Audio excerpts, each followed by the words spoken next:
masuk ke situ. Nah di situ ada QC-nya, sebelah sana ada QC. Kita pilih jadi kalau black atau apa dari semua gambar ada beberapa di situ semuanya saat QC-nya dari. Kalau mau masuk juga boleh.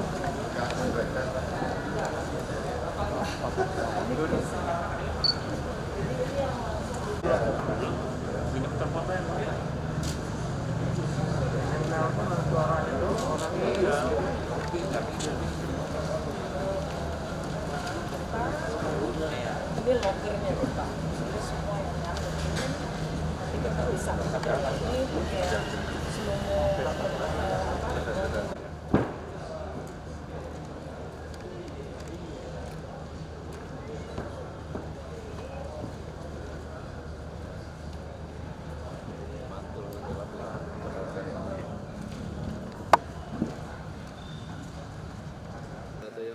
Menteri, tanggapannya setelah kunjungan Pak ke NBC dan Media Center di ini seperti apa Pak?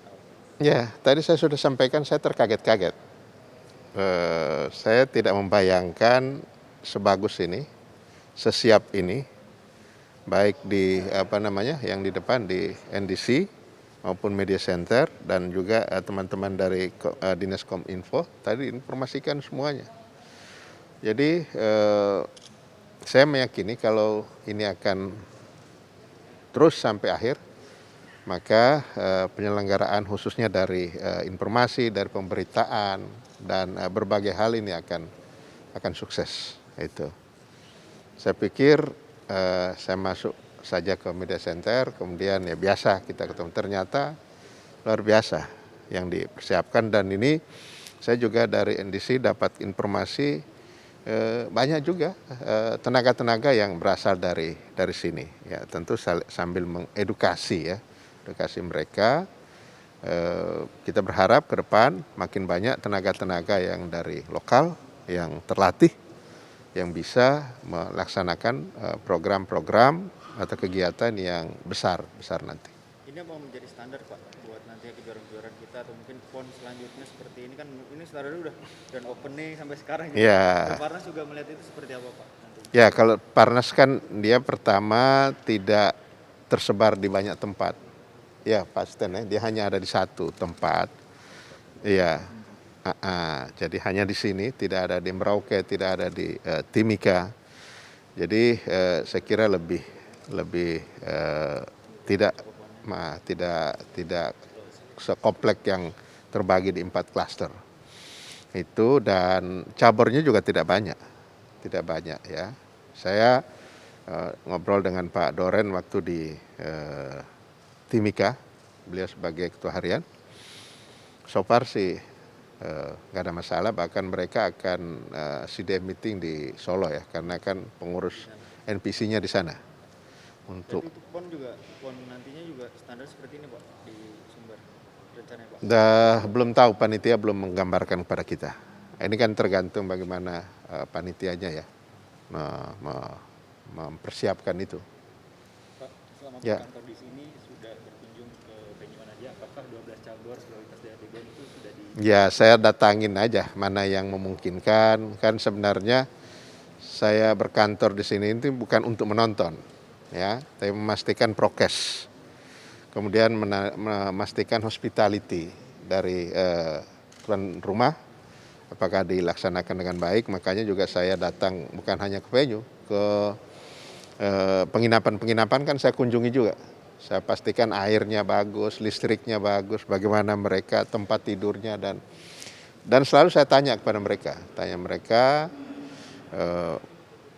menyampaikan bahwa mereka nyaman, cukup nyaman, aman. Jadi ini sangat berbeda dengan anggapan dan perasaan mereka sebelum datang ke Papua.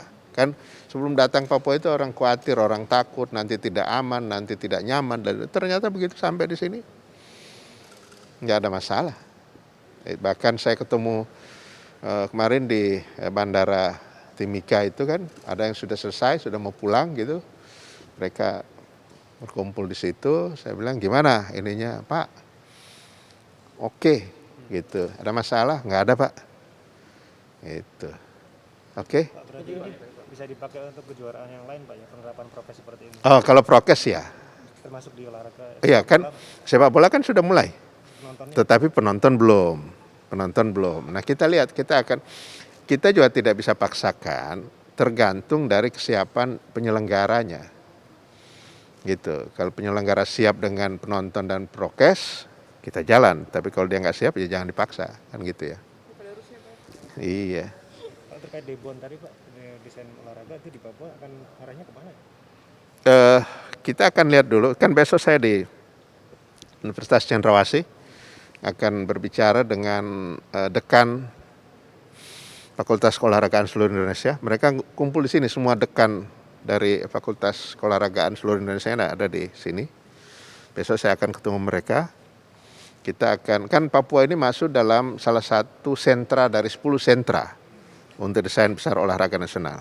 Nah, kita akan lihat kira-kira mana yang cocok di sini, karena fasilitasnya sih luar biasa yang ada di sini. Venue-nya luar biasa.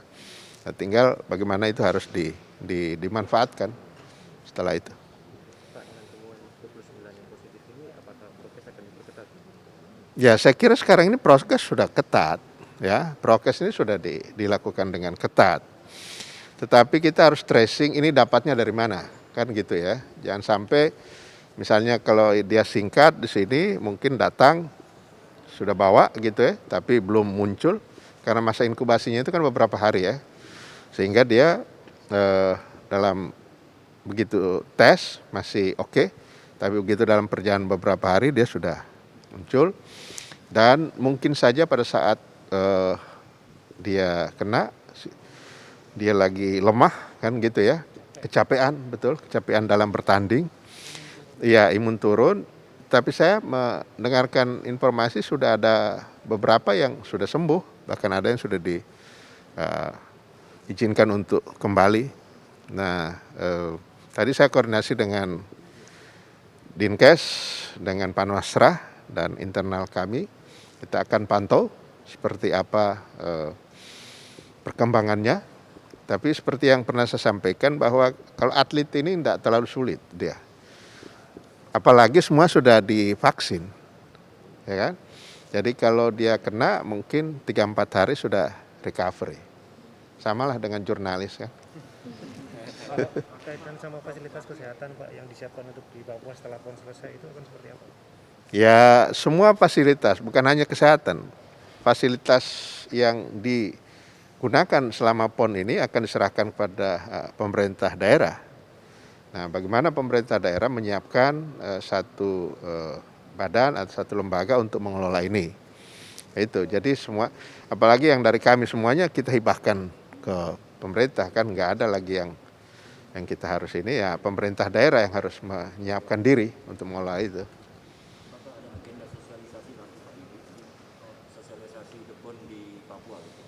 Nah, besok saya kan akan dengan itu, Uncen itu, dan itu pesertanya dekan-dekan Fakultas Keolahragaan seluruh Indonesia, ngumpul di sini mereka semua, sama ISORI, Ikatan Sarjana Olahraga. Oke.